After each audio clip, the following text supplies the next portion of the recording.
to me, this is a Mickey Mouse conflict. You know, this columnist came from London, 4.5 hours, landed in Tel Aviv, put his bags in the hotel. In another hour, he was inside Gaza, covered the story, and he was back in hotel in Tel Aviv in time for drinks.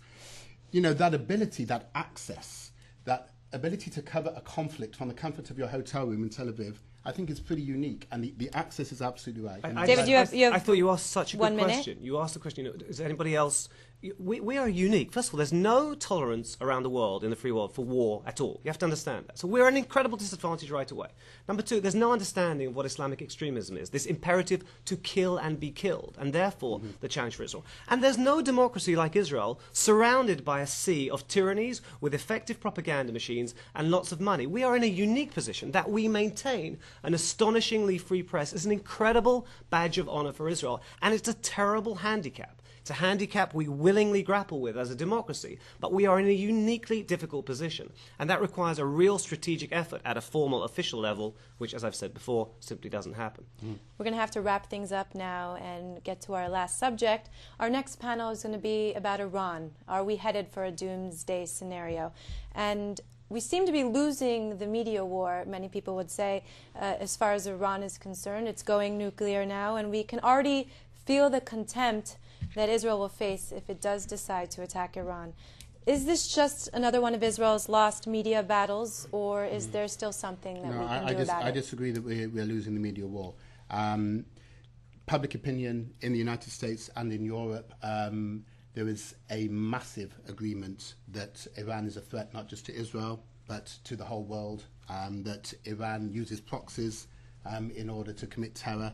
There is an enormous awareness of that, and there is a absolute plurality in the United States and in Europe that is the case.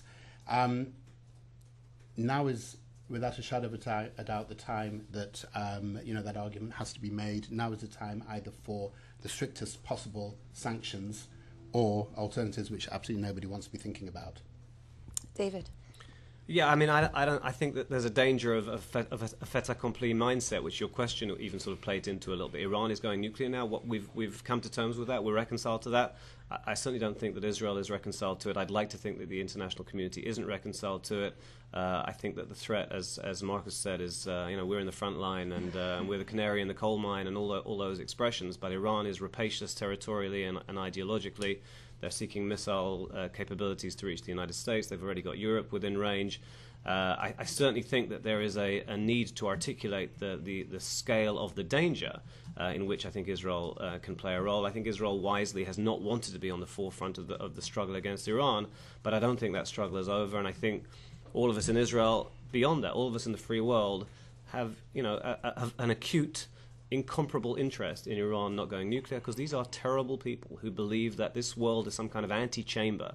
This is an apocalyptic regime that believes that the finest thing its people can do for God is carry out murder. A nuclear Iran is untenable for the free world, unthinkable. We should be part of the people who are sounding that alarm, and hopefully the world will wise up in time. Arad, what do you think? I think that world or public opinion empathy toward anything that Israel would do is directly correlated to the peace process. Unfortunately, I'm throwing this word peace again into a discussion because if nothing will continue in the process with the Palestinians, it will be very, very difficult to persuade public opinion that Israel is doing these things bona fide. If they will come on track with the Palestinians and there will be discussions and there will be bona fide discussions, then it will be easier to convince that Israel is doing it, because this is the biggest danger on Israel. Because I can only quote Minister Barak, the Minister of Defense of Israel, Ehud Barak, who said that the Iranian menace, Iranian threat is not the biggest threat or the imminent threat that Israel faces at the moment. And humble me, what can I say if that's what he said? I think he actually said it's not an existential threat. But I mean, just And there's a isn't that magnificent on the end of this conversation? You're accurately quoting Barak, who has said the Iranian threat is not the worst threat we're facing, it's the Palestinian threat. The Prime Minister, if he was sitting next to the Defence Minister at that time and being candid, would have said, what are you talking about, Ehud? You know, these are the Nazis. They can destroy us with the press of a button. How can you compare any threat to that? And then we have a conversation where we're talking about how Israel doesn't articulate its narrative terribly effectively. Well, on the Iranian threat, the two key people can't even put out a unanimous sentence between them. The price of Israel's vibrant democracy. Well, Lisa from California, who seems to be up very early, Good evening, Lisa. says, how do you keep a free media but keep media secrets secret? Not sure what media secrets Or let's say, how do you keep a free media and keep government secrets secret? Look, you don't. This as people may have gathered, I wasn't actually born in Israel. I grew up in Britain. Britain has, it's a wonderful democracy. I don't think everything comes out in Britain. In Israel, everything comes out. If the question is asking, that we have military censorship here in which you can't release material that is deemed prejudicial to national security, when the military censor oversteps the mark, you have arguments here. There is a certain amount of give and take. There have been a few recent cases where people have misunderstood that things were being kept out of the media for censorship reasons rather than the true reasons, which were court gag orders, which apply in all democracies. Come back to what Arad said about the media here being pretty robust and pretty free. Secrets, not many secrets, I would say. Luckily, there's no self-censorship in Israel. And I sense self-censorship in the United States and in Britain.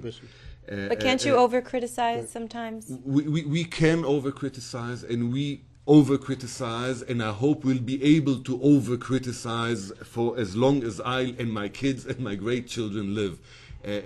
Because that's the essence of democracy. And David, you talked about military censorship. We must emphasize that this military censorship is only about certain kinds of information that we submit, and they say you shouldn't publish that. It's not about ideas, it's not about criticism, it's not about anything but certain elements of the military that we cannot broadcast or publish. And then if we cannot broadcast or publish them, we attribute them to foreign sources and rebroadcast and publish them, don't we? I don't know. I wouldn't know anything about that. and just to put this into some kind of Hasbara context, if you like, Israel's freedoms, both in terms of press, in terms of gay rights, women's rights, these are key attributes which are appreciated across the world, particularly in America. And, we shouldn't forget that. We should be proud of that. We should be talking about that, because these are the messages which do make people understand Israel better